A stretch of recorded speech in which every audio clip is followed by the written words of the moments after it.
This is Wall Street Week. I'm David Weston, bringing you stories of capitalism. The saga of Paramount Global continues as President Trump moves to settle his lawsuit over a CBS News interview, opening the way for yet another restructuring of the company. It's a movie we have seen before, 3 times, actually. Plus, American farmers may be the victims of their own success. They produce more efficiently than ever, but demand can't keep up with supply. We go to central Iowa to hear from the farmers themselves about what they need to make farming a good business. But we start with the news story being told at the Food and Drug Administration as President Trump's FDA commissioner sets a different course for the agency amid big changes in personnel. We traveled to White Oak, Maryland to see for ourselves what the new FDA head, Dr. Marty Makary, is up to and why he believes it will help make America healthy again. Talk to us about opioid. Did the FDA fail? The FDA did fail. There were many parts of our healthcare system that failed. Look, I feel terrible about the opioid epidemic. I personally prescribed opioids with misinformation. It was taught to me by my chief resident in my surgical residency.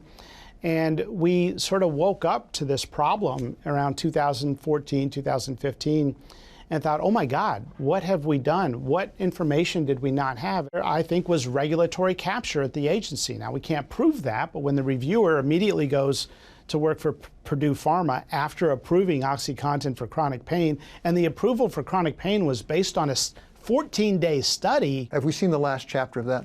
No, we're going to look at the label for OxyContin and that class of medications and ask, how can we ensure that it's accurate and consistent with the science? How does your approach to science and common sense avoid the next OxyContin? One of the first actions I took was to remove all industry members of FDA advisory committees wherever statutorily possible. And so we've got to preserve that scientific process, and we've got great scientists that are doing that right now. The second thing is that we need to have eyes on a drug and device the second it's approved and keep eyes on those drugs. We shouldn't be learning 19 years after OxyContin was approved that it may have killed nearly 1 million Americans in its downstream effects with other drugs. We should be able to approve a drug and with big data, go into big data with our eyes, with our epidemiologists, and watch a drug to see if there are safety signals that emerge. One of the broken things about the FDA that I learned just last week was that bureaucrats at the FDA had the ability, a small group had the ability to block a safety epidemiology study by our own safety epidemiology team. And so we are announcing we're getting rid of that ability to block a safety evaluation. And we want that safety team to work freely without any barriers. There's a bit of a conflict of interest. If you're the team that approved a drug, you may not want to be embarrassed to learn that there's a safety signal down the road. What can the FDA do about reducing childhood obesity? So we're doing an inventory of all the chemicals in the U.S. food supply that children eat that are banned in Europe. We're going through them one by one. We're doing an inventory. We have a new office for post-marketing assessment, challenging this old notion, this old regulatory process that was called GRAS, that is, that some foods were generally safe. Well, this has become now applied to novel chemicals in the food supply where people do have significant safety concerns. One of the most controversial issues raised by Secretary Kennedy's new leadership at HHS has involved vaccines, with a group of medical associations suing this week over the withdrawal of some recommendations about coronavirus vaccines. Looking back now on COVID and the development of vaccines for COVID, was that a success story? Was Warp Speed a success story or not? I think it was a success story. Remember, when the initial vaccines were released, they were a very good match for the circulating strain at the time. There was low levels of population natural immunity, and we clearly saw a reduction in the severity of illness. But now we're 4 years out from those initial randomized controlled trials, and parents are appropriately asking, does my 6-year-old healthy daughter need 65 more COVID shots in her annual lifespan, that is 1 each year, or not? And that is a scientific unknown. We'd like to see a clinical trial. What about measles? Are you worried about chilling effect of the government really raising questions about some of these vaccines that cause people not to get vaccines they ought to be getting? And vaccines save lives. Let me be very clear about that. But we, at the same time, have seen a loss in public trust in doctors and hospitals. Why was that? In my opinion, it was because public health officials did one of the worst things you can do with the authority and power you have as a physician, and that is demand that people do something when you're not really sure, and you're not honest with them that you're not sure. Many of us think about the FDA for the D in the FDA, which is drugs, and particularly approval of new drugs. What parts maybe aren't working or you think you might be able to help fix? So not only have we spent a lot of time with individual reviewers, pulling them aside without their bosses and asking them, what have you always wanted to do here? What do you think could work better? We've done a national CEO listening tour now in 7 cities around the country where we're in the middle of it, where we're asking CEOs, what ideas do you have for a better FDA? We need an FDA that is user-friendly. Drug developers and inventors of new drugs are trying to figure out how do they get through this long, gnarly regulatory process? Well, we can be more transparent. We can provide better communications. We can provide guidance. We can answer questions on demand. And we are announcing that we're going to make our decision letters public so that drug developers can see why drugs are not accepted at the FDA. Why weren't they public? Some of the drug companies don't want them public. We learned that most companies will spin the results from the FDA. The company will not even say that the FDA is asking for a new clinical trial when we've asked for a new clinical trial in our decision letter.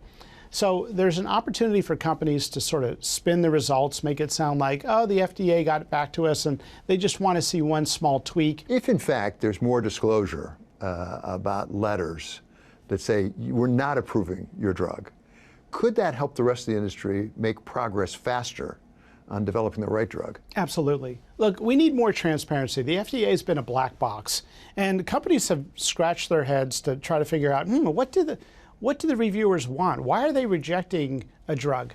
Did they actually reject it with a big rejection or just ask for a small modification? Well, no one's known because none of this has been public information. Well, that's going to change. How do you make sure the FDA is up with the most recent technological developments? Yeah, so we've got to modernize. We've got to keep the best people here. We've got to listen to what's happening in the field.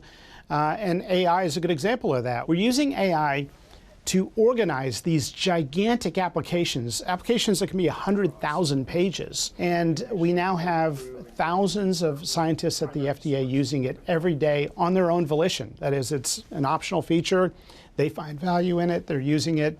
And so all of these things are designed to modernize the FDA, to ask the big question, why does it take over 10 years for a drug to come to market? We introduced a pilot with a new priority voucher, where if a drug or a company's priority is in our U.S. national priority, we have vouchers now in a pilot program to give companies a decision in 1 or 2 months instead of nearly a year. Can you increase the speed without taking a risk on the safety? I think you can.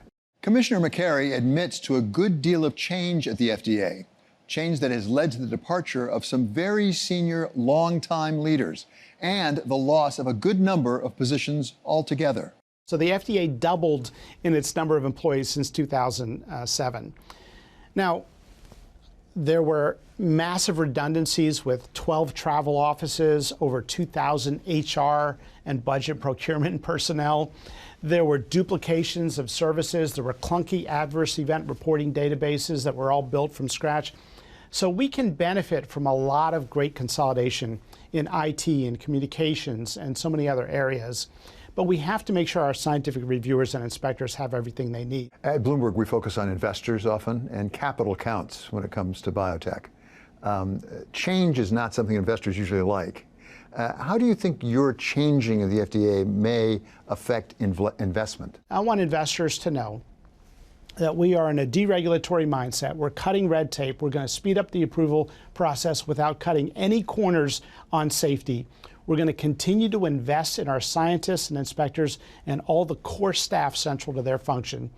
And we're going to create predictability with clear guidance. We are talking to industry constantly to figure out how we can be helpful, which of their products being proposed are in line with our national priorities, that is, meeting a large unmet public health need, domesticating manufacturing as a national security issue, increasing the affordability of drugs, which is an access problem. This president does not like to see Americans getting ripped off, and we've been paying more for drugs than in many wealthy countries around the world. Can you do anything about that? We can issue a national priority review voucher for companies that are promising to equalize the price between other OECD countries and the United States, even with other products that they currently have. And so we want to incentivize good behavior in the marketplace. Coming up, battle lines are being drawn in the trade war right through the cornfields of rural Iowa. We bring you the story from the heartland of high tech driving high productivity and a desperate need for export markets to ramp up demand. That's next on Wall Street Week.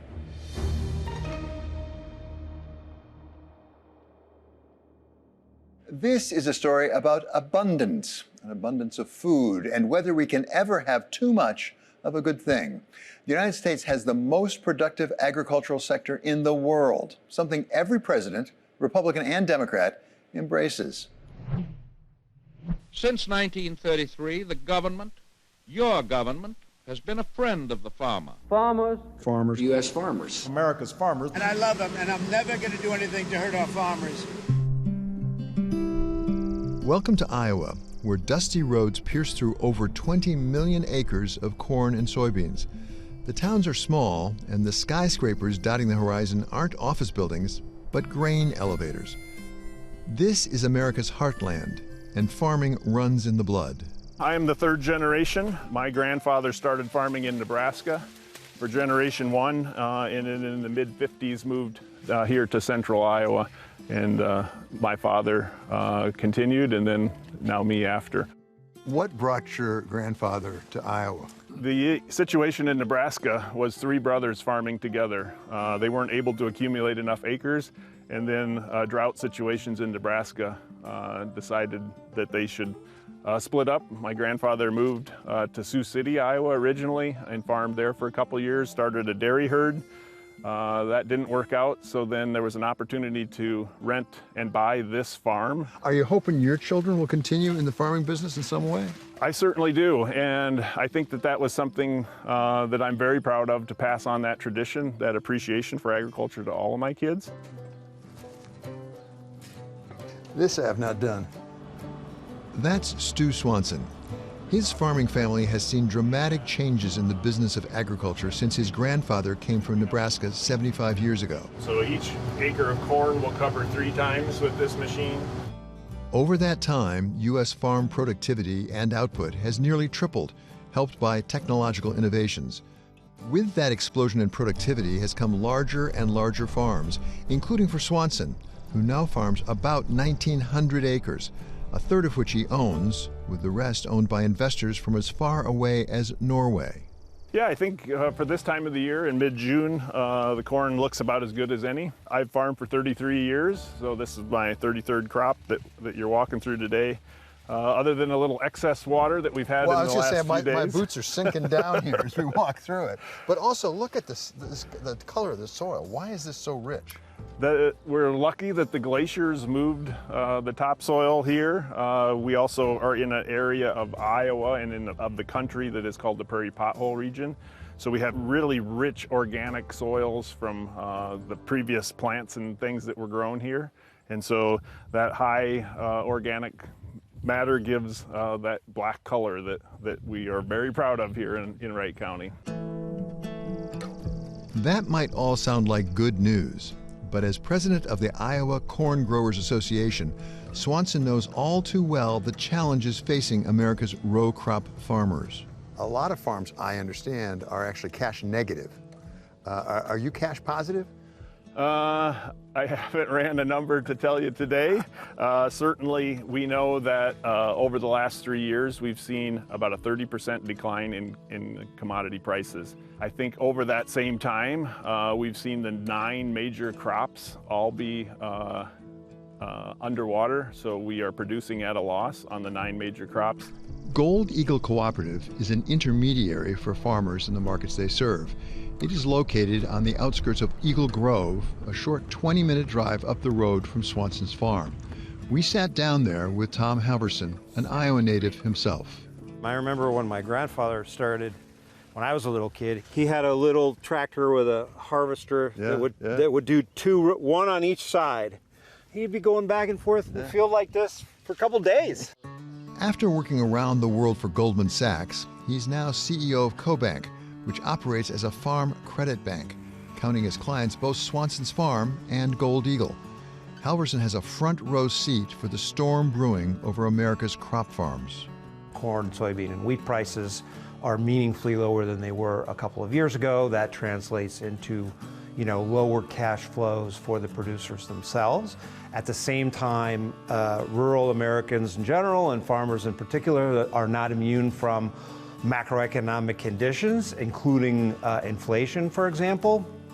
They are incredibly exposed to trade, buying and selling internationally. Producers have been squeezed quite dramatically over the last 12, 18, 24 months by a combination of lower commodity prices for what they sell on the one hand and significantly higher prices for the inputs. Once seen as the supermarket of the world, America is instead finding out the hard way that the world is doing its grocery shopping elsewhere, and has been for some time. This year, the U.S. is expected to record its 3rd consecutive annual trade deficit in agriculture, something that hasn't happened in 70 years. Javier Blas covers commodities for Bloomberg Opinion. I think that the reversal on the agricultural trade in the United States is a structural feature. I don't think it's going to go away. And there are 2 elements there that are very important. One is that the United States is importing more agricultural commodities than they used to. And the reason for that is that we like to have green beans and strawberries and other agricultural crops the whole year. We don't really want to buy them when they're in season. The other problem is that the United States is starting to export less agricultural commodities, and that is a lot in part due to Mr. Trump's trade policies. If you are hurting one of your largest buyers, one of the largest importers, one of the largest customers of American food industry, that's China. The big problem for the United States agricultural sector right now is that in the past, if a country was having a big disagreement on trade policy with the United States, it still needed to continue buying corn and soybean and wheat from America because it didn't have any other options. Today, there are many other options, and particularly one, and it's Brazil. Brazil, over the last 40 years, have transformed itself into the supermarket of the world. That is a role that the United States used to play in the 60s, 70s, and all the way into the 80s. The damage is done.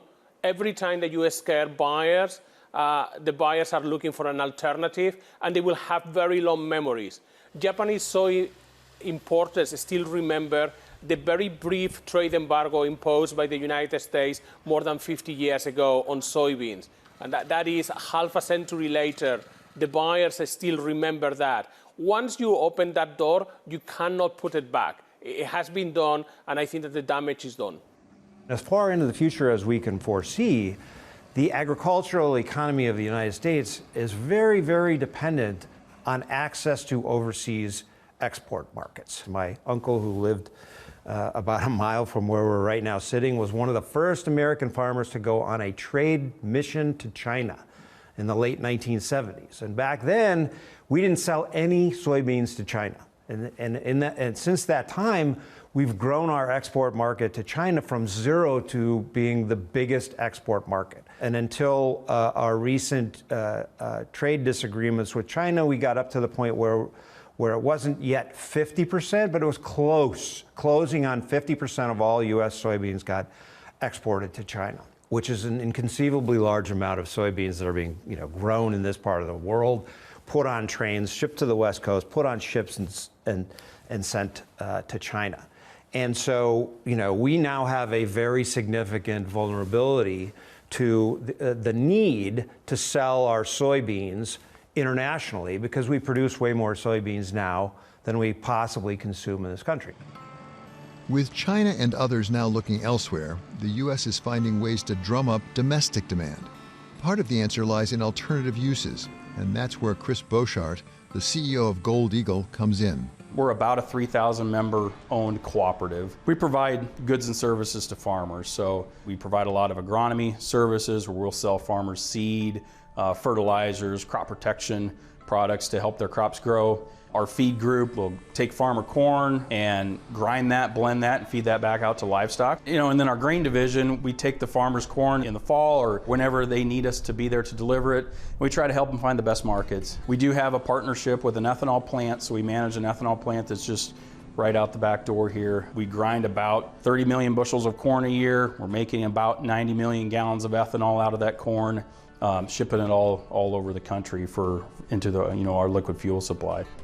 When you and I think of corn, we may think of corn on the cob, corn chips, corn starch, or even popcorn. But only about 8% of the corn America produces is eaten by humans. The majority is crushed and turned into livestock feed or processed into ethanol and used in gasoline. We think that the ethanol policy gets debated around from time to time. The current administration talks a lot about domestic energy production and has been really good for biofuels. And we've seen biofuels be a real bipartisan solution over our history, and it's really been good. And so as far as corn demand today and where corn demand can grow into the future, we really think that there's a huge potential for ethanol to continue to be a bigger and bigger part of that local demand. The same transition from food to fuel is happening for soy. Now we're trying to find alternative uses, for example, to those soybeans, some of which can be turned into alternative sources of fuel. So, for example, the government announced some changes to the renewable fuel standards and so forth that have been very, very good for the soybean market. But that may be only half the story. As farmers reel from a challenging export market, higher interest rates have delivered a second blow in what turns out to be a pretty capital-intensive business. The high horsepower tractors in new situation is probably $600,000 to $700,000. This machine was actually built in 2009. It's probably the oldest piece of equipment that we utilize on a regular basis. So its value, as it sits today, probably $150,000 to $175,000. So how fast do they depreciate? Yeah, really fast. Farming is such a capital-intensive endeavor, whether it's the cost to finance their land acquisitions, just their interest rate to put the operating loan in, to put a crop in. They're investing hundreds of dollars in acres just in the input side to put the crop in, and then their machinery and equipment purchases have just really skyrocketed in the last 3 years. Rising costs and falling prices do not add up to a successful business. So what do America's row crop farmers do to make ends meet? And how much of it depends on the federal government? That's where we turn next. We don't want to rely on government payments. That's the last thing that we want to do.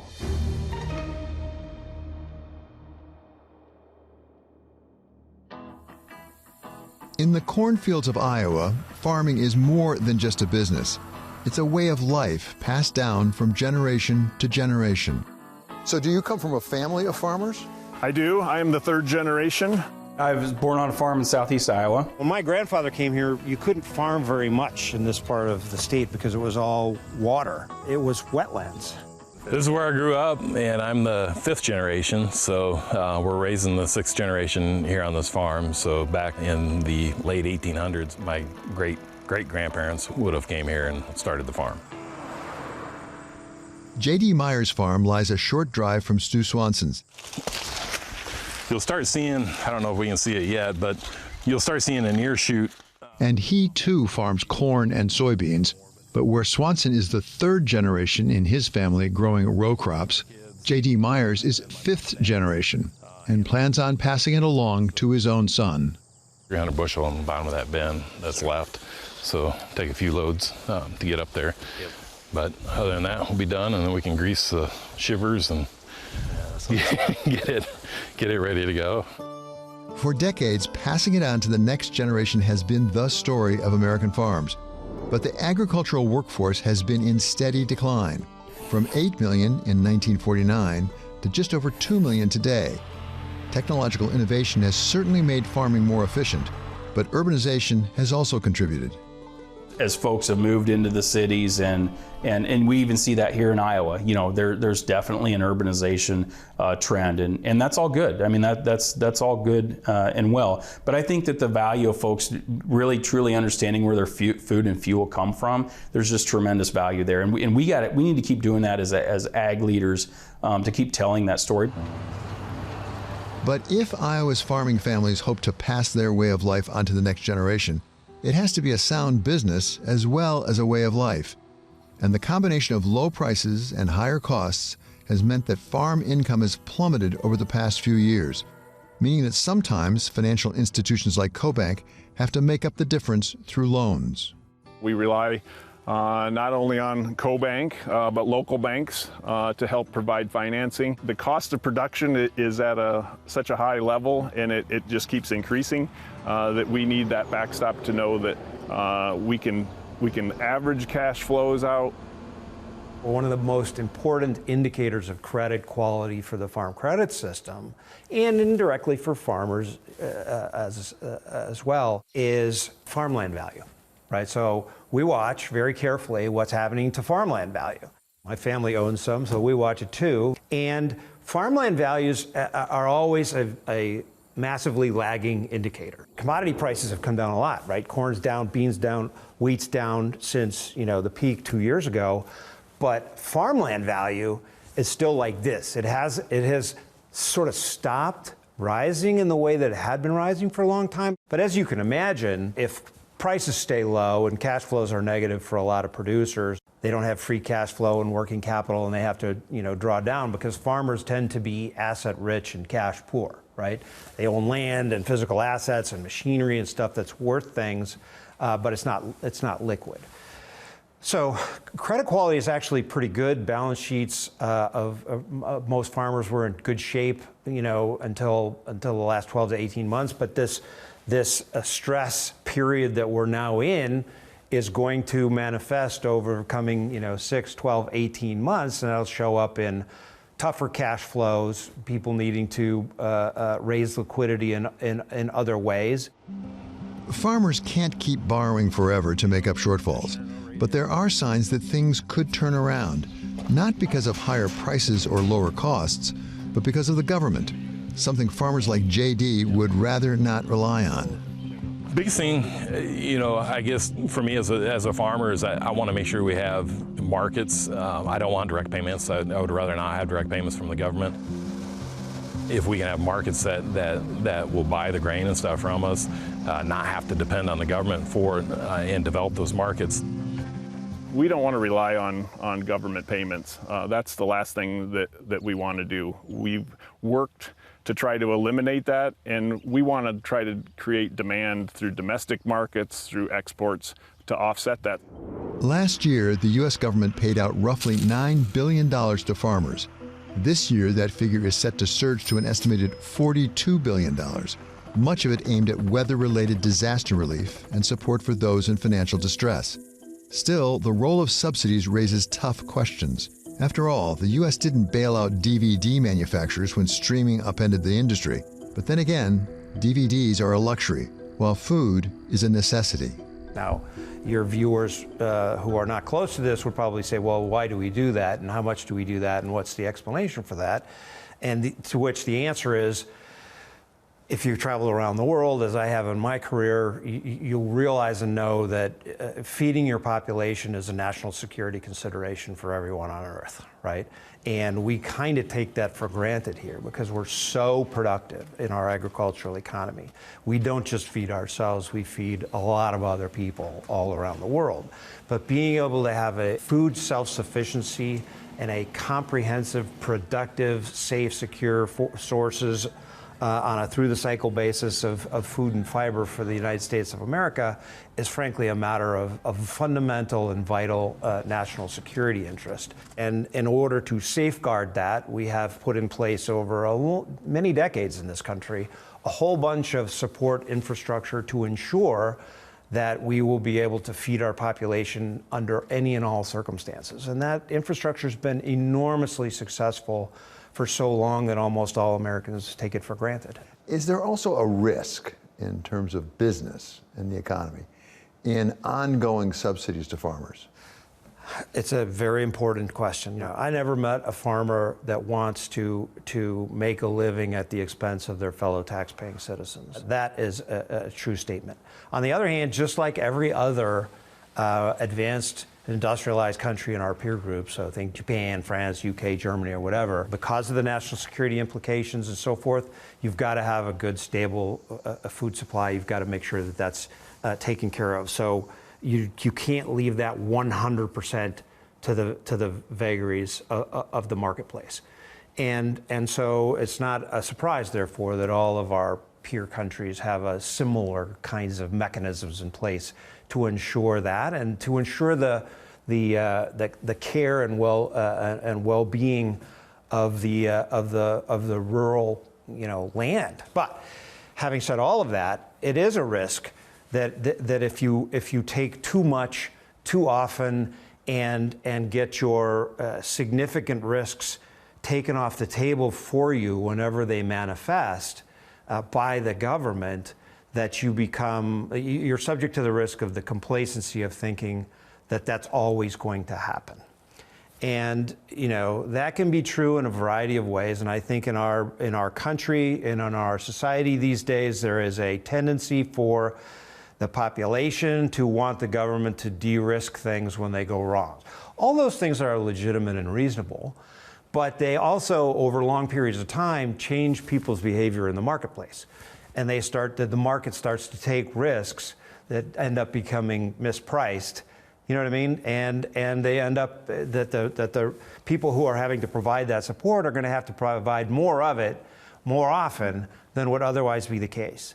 And that is a risk for the agricultural economy. The Congress, I know, grapples with this on a consistent basis to try and determine the appropriate and most effective place level for this, right? It needs to be enough to ensure that we safeguard the stuff that we think we need to safeguard for the best interest of the country, but not so much as to create bad risk-taking behavior or unsustainable subsidies, or to stimulate overproduction that we don't want or need.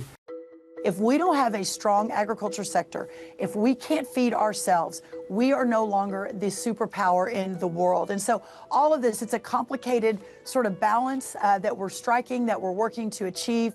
President Trump's Secretary of Agriculture, Brooke Rollins, has a packed travel agenda, visiting the likes of the UK and Italy and scheduling trips to India, Brazil, and Peru, all in an effort to drum up overseas interest in U.S. agriculture. Specific to soybean, corn, really our row croppers, that's really a very direct result of China. And I know we're making progress on China. We'll continue to make progress, hopefully. But if we don't, opening up markets all over the world. Listen, EU, for example, charges a 10% tariff on average on American products, and vice versa, we only charge 5%. That's 2x. The average tariff charge around the world is about 15% on American products, when we charge on average 5%. We've been taken advantage of over and over and over again. So as we are realigning, we're also opening up these markets with the trade deal. So you'll continue to see this moving forward. Now, if around harvest time, into the summer, beginning of the fall, we see some real economic harm with our farmers, our president has been unequivocal in saying that he's got the farmers back. And if there is short-term consequences, we'll make sure to do everything we can to mitigate that. Yet mitigation through subsidies could be detrimental to the farmers of today and the generations to come. I'm a big believer that ultimately market forces are the most important thing. But government policy can be either a tailwind or a headwind, or sometimes it's confused and it's both at the same time. And right now, the market forces have swung against farmers. So you put that all together, it's not good business to be a farmer in America today. And when the business is not good, what you see is that ultimately some farmers will call the day. But more importantly, and I think that here is the big problem, is that we are going to see the children of those farmers deciding that farming is not their way of living. Right now I'm going to Iowa State. I hope to come back and, try some new things on the farm and continue to grow it. America's history is rooted in agriculture. For J.D. Myers and Stu Swanson, it's run in the family for generations, and their children are set to continue the tradition. But for the tradition to continue, they will need robust export markets for what they produce. The technology is there, the land is fertile, but ultimately there has to be a solid business to make sure someone's around to farm it.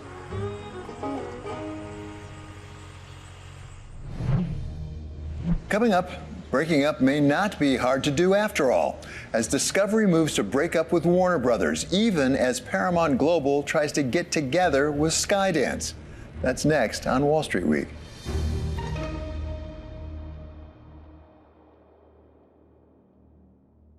This is a story about the company we keep and the company we lose. Sometimes the world of corporate restructuring seems to have as many unions and breakups as an episode of The Bachelor. As we saw again this week on the news that Kraft Heinz may be looking at breaking up after its historic marriage of 10 years ago. Warner Brothers Discovery announcing that they would be splitting into two different companies. Changes are coming to Comcast, the media giant announcing it will spin off its cable TV channels, including MSNBC. A deal finally between CBS and Viacom. The media world has been particularly eager to break up and get back together again. CBS merged with Viacom in 1999, split in 2005, and came back together in 2019. Now, renamed Paramount Global, it's on its way to merging with Skydance. And the saga of Warner Brothers is almost as complicated. It's kind of the trend, I think, and it's a cycle that seems to happen over and over again, and people don't really learn their lessons. AOL Time Warner was not that much different than Time Warner, then versus how you look at Warner Discovery today and how they saw AOL. Mark Patrikoff has spent a career as an investment banker and technology investor, specializing in media and entertainment deals. He now heads Patrikoff Company, working with athletes on their private investments. Content's always going to be the most important thing. It's one continuous part of our industry that we know you can't really change radically. It's about talent and creativity, and it continues to hold value. And distribution will catch up and recreate itself, and new technologies will come, but the content's the constant. With all the back and forth, when does it make sense to merge companies or break them up? And most importantly, when does it work for shareholders and when does it not? We see every year add half a dozen to a dozen of these spin-offs and breakups of S&P 500 companies. The long history of that is that on average, they perform average. And they end up essentially receding to S&P 500 kinds of returns. Greg Taxon is the managing member of Spotlight Advisors, consulting with corporate boards on activist shareholder campaigns, shareholder proposals, and capital structure debates.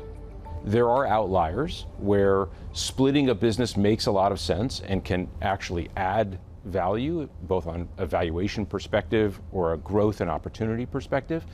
But by and large, these things don't really create value. I think when you look at those indices, which basically buy the spun out entities and hold them, they tend to perform in line or under the S&P 500.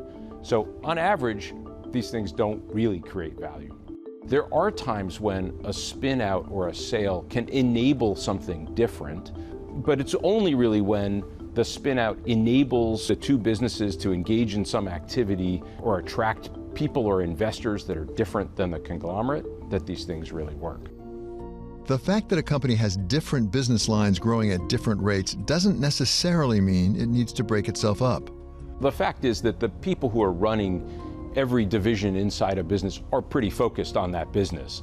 And it's unclear to me, at least, how separating it into either a separate public company or selling it creates more focus out of the people whose job it is to run that business. There are very complex businesses that perform incredibly well. Think Amazon, which has two very disparate businesses with Amazon Web Services and all of their retail, and even within retail, an advertising business, a physical business with Whole Foods, an online business. They got lots of things. They seem pretty focused on creating profit and growth and value. And it's unclear to me that separating any one of those, putting Whole Foods back out as a public company, would actually create more focus on the part of the people that run that business.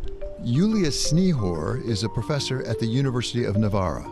Professor Snihor's study of spin-offs like Hewlett-Packard splitting from Hewlett-Packard Enterprises has led her to conclude that there is what she calls an ecosystem that can trigger corporate splits, one driven by the balance between complexity and complementarity. A recent split of eBay from PayPal, where the digital payment, the fintech, started to evolve much faster than the second-hand marketplaces, where the eBay, the corporate parent, was competing.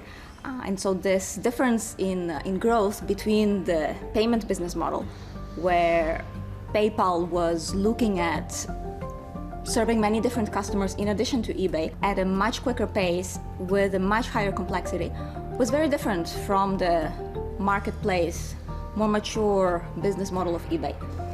And this divergence over time, this increasing difference between the two business models within the same company led to a split in this case. In the case of HP, where HP was originally selling computers, selling printers with a razor and blade business model, but it got also into software, particularly cloud, that started to grow at a very different pace in the 2010s compared to what was happening in the computer commoditizing ecosystem. We saw in the 1980s a lot of conglomerates building up, and in the last 20 years we see GE, Siemens, several companies in this wave of deconglomerization becoming much more focused, and investors looking for pure plays out there. In the last 10-20 years we see the separation between investors who want growth and investors who want value. And for a company that pursues both, that has a cash cow business that is delivering high dividends to investors and has another business that is growing a lot and needs a lot of investment, it's very hard to balance these two businesses. It's like riding a skateboard with one foot and riding a scooter or Formula One car on the other foot. When it comes to the media sector, Patrikoff's experience is that these spin-offs and consolidations are all about the relationship between distribution and content. It seems like these companies merge when they feel afraid of the distribution and they need to own the distribution. But then when a better distribution product or technology enters, they of course want to move to that, and that devalues the deal that they did when they merged. It's like cells coming together and cells separating and cells coming together again. Discovery with all these networks really is a legacy of the cable industry. So cable was distribution. Content filled distribution, and as soon as that distribution channel seemed less interesting, late 90s, you had AOL convincing the media giants that they were the future of distribution. Cells may come together and separate regularly in the media sector, but when it comes to the particular area of sports entertainment, the get together, break up, and get back together trend doesn't apply. 98 of the 100 most watched television shows in the last 12 months for sports programming. I mean, appointment-based programming, live entertainment. It's the ultimate non-scripted, of course, because you don't know the outcome. Why isn't there dilution? In a lot of entertainment, you get dilution over time as you add more and more. So far in sports, I can't see it. Because I think the cream rises to the top. And it's the same argument that people have with, will women's sports ever generate significant amounts of value, and our ancillary sports, whether it's volleyball or men's or women's or the Olympics. But basically, there's so much value in these few assets that are out there, and they put so much money and energy into marketing them and maintaining them that the consumer only has so many hours in the day. And if you are a fanatic of football or basketball, there's enough to satiate you over the course of a 12-month calendar year that you're not really going to take a lot of time to put it to other sports. Unlike the rest of the media world, sports investors are looking to get in rather than looking to get out of slower growing business lines. So what does that mean for potential investors? There are plenty of funds out there now that have raised a large amount of money to take minority stakes in NFL teams, MLB teams, NBA teams. I think it's an interesting idea. I think it helps professionalize the sport. It's certainly driven up the valuations. I'm just not sure how those limited investors, those small investors buying 3% of the Spurs or 5% of the Giants or 3% of the Dolphins, without a path to control, without a path to exit, without information rights, it's probably inevitable. I think the teams are going to have to be public entities at some point down the road. The valuations are getting too high. There won't be enough billionaires to buy them. It will require board of directors to run businesses of that scale. Community representation, minorities are not represented at the ownership level the way they should be. So you need racial diversity at the ownership level. There's a lot of things that are going to come into play now, as these are no longer family businesses run by patriarchs of family-run companies from the 50s. Whether it's traditional media coming to terms with the changing world of distribution, or sports leagues and teams basking in the glow of ever-increasing interest, the one constant is the quality of content on offer. Content is king. I think content is the one constant. There will be content. Consumers will want to experience original content, non-scripted content, sports content, what I do for a living. I think that that's something you could always count on as having value. And then the question is, how is that value achieved? How do you monetize that value?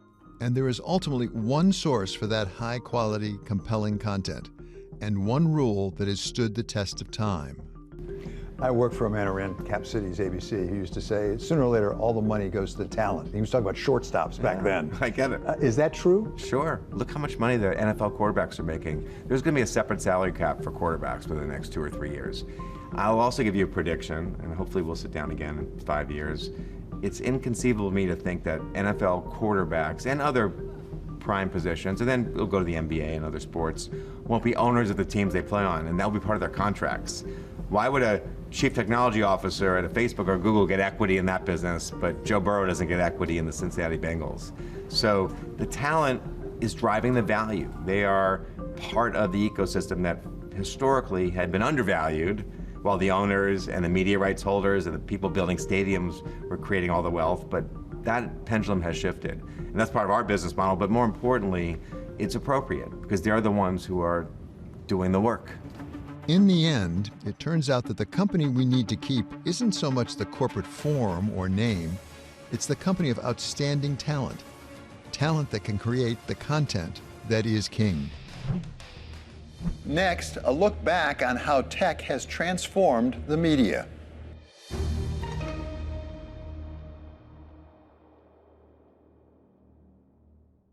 The media business is challenging, and getting more so, with room at the top for only a few, or even only one, particularly in the age of streaming, as Mark Patrikoff of Patrikoff Company has seen firsthand, and he wouldn't mind seeing at least some of it again. With the breakups that we're seeing, their attention, and also the consolidations over time, are the main beneficiaries the investment bankers? Nothing against them, because you've been a very successful investment banker. But is that making money through financial engineering, or is it actually benefiting the shareholders? No, I think it's both. I mean, sure, the bankers for sure benefit. The lenders really benefit. I think shareholders benefit if they are paying attention and understanding, what they're looking for. Content, longer-term play. Distribution, it tends to be kind of more up and down. So when it's hot, it's great, but it won't stay hot for that long. So, Netflix, if you think about it, Netflix, and by the way, the reason I bring up Netflix is there typically are we're learning this in the last 20, 25 years, since the unicorns came to play, there's really one winner per space. So as a shareholder, if you bought Disney in the 70s, you've done really well. If you bought Apple, you've done extremely well. If you had bet on MySpace, not Facebook, you wouldn't have done so well. There's a winner. Amazon, big winner. So Netflix is clearly a winner in this category. I'm not sure that I would look at Hulu with a lot of interest, even though I understand the connection to its content relationships. But I think the shareholders get a little bit duped sometimes by the excitement around brands and think less about the industry landscape, because there isn't room for unlimited winners in the content world, in the distribution world. There's only so much content, and there only needs to be so much distribution. In the internet streaming world, has distribution essentially become the hyperscalers? It's the people, because they have access to all the data, they're global, it's all digital.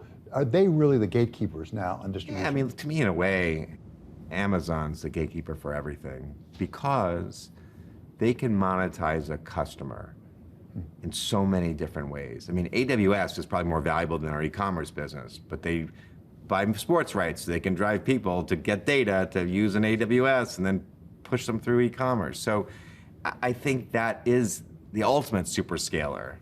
And Apple, to some extent, can do a little bit of that. I'm not so sure that a YouTube or a Hulu can. So I look at those businesses that are multi-platform, multi-purpose, have numerous business lines as the ones that ultimately kind of, if they want to win in a category, they're going to win. So if Amazon wants to win in sports, I wouldn't bet against them. If Amazon wants to put Fanatics out of business and own the sports merchandising space, you can bet they will. The United States has been sort of the center of the media world in the past. And even in sports, it's been pretty dominant, with some notable exceptions, like what we would call soccer, they would call football in Europe. Is that changing over time? Is it becoming less US-centric? I don't think so. I mean, look, the NFL is certainly trying to put teams in Europe and play games in Latin America, and Major League Baseball plays in Japan, the NBA has NBA Africa. Cricket's growing and seeping into the United States a little bit. Of course, soccer, football is a global sport, and when the World Cup happens, the Olympics, soccer, everyone pays attention. But at the end of the day, it's like the movie business, I think. We sort of own content. And I don't mean that in an arrogant way. There are wonderful movies coming from most of the countries around the world, very vibrant film communities, and television formats that come out of Israel, that come out of Egypt, like all over the place. But I think when it comes down to it, we really are kind of the masters at mass market media, and mass market media creation, and that includes sports. Which for me takes it to Formula One, which has been very big around the world, not in the United States until recently. And pretty big now here, but yeah. Very big now because of Drive to Survive. Very, I think, beautifully produced 100%. television. And also, name we haven't mentioned, John Malone. John Malone, when it comes to media, well, exactly. Explain that. Why is John Malone so good at this? I think he just got in he had a vision for distribution. He understood it. He was a pioneer, and true pioneers, there aren't that many of them. And he was a true pioneer, and he created cable television, basically, right? And it's probably, at the end of the day, not that different. They might look at Reed Hastings in 50 years from now, maybe. But he really disrupted broadcast television in a very profound way, and then built a lot of businesses around that. And to me, is one of the all-time greats, and of course, involved with F1, right? Yeah, absolutely. And F1, you mentioned Drive to Survive. It's interesting. Without any question, if it weren't for that show, we would not be talking about F1 here right now. But there was a similar show about golf, a similar show about tennis. It hasn't exactly worked, so you have to wonder what that tapped into. And sometimes it's just good, the best content. People are human beings. We're not robots. We're not AI. So people responded in a certain way, and it ballooned that sport in a fun and exciting way. And that's due to Netflix, that show. I think the legacy of Malone will be a very strong management team and a strong company. And if you're going to bet on an entity, the kind of DNA of an entity to figure something out, wouldn't you bet on them? So that's why I say about Disney. Like, at the end of the day, if you're going to bet on a content company, we bet on Disney. So when you talk about media and companies coming together and breaking up, CBS Viacom certainly comes to the It's like watching a ping pong match. Yeah, well, together, not together. Give us your perspective of that history. I don't know. I love that company. I think back to the beginnings of my career and the titans that company attracted, the talent, the Tom Frestons, the Bob Pittmans, Jerry Laybourne, just the type of creative talent that they had. MTV, I mean, my God, I remember being in 9th grade and just being blown away by music videos and all that. So, I think that company holds a special place in my heart. I think that CBS, in its own way, also incredible.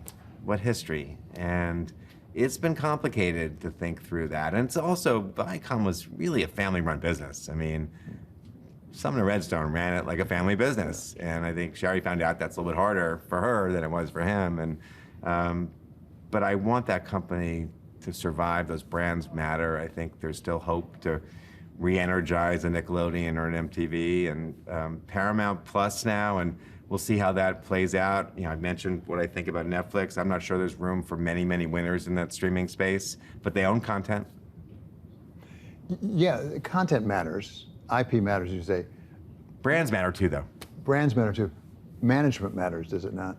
For sure. I mean, if you and I were sitting at lunch together, we'd say, who would we like to have, you know, join us at this table? It would be the Titans, the John Malones, the Tom Frestons. Those are the people who I think, you know, created this generation of the industry. And I can't speak to what happened before, you know, the 90s, but I feel like what has happened has been really a pleasure to watch, and it's been fun to be in the industry and benefit from it indirectly. And those brands, if you think about cable television, I mean, cable served a real purpose. I mean, those brands were very special. You couldn't have done that on broadcast. They wouldn't have existed 20 years earlier. So it took that kind of imagination and innovation to do that. And Viacom is fundamental to that having happened. That does it for us here at Wall Street Week. I'm David Weston. See you next week for more stories of capitalism.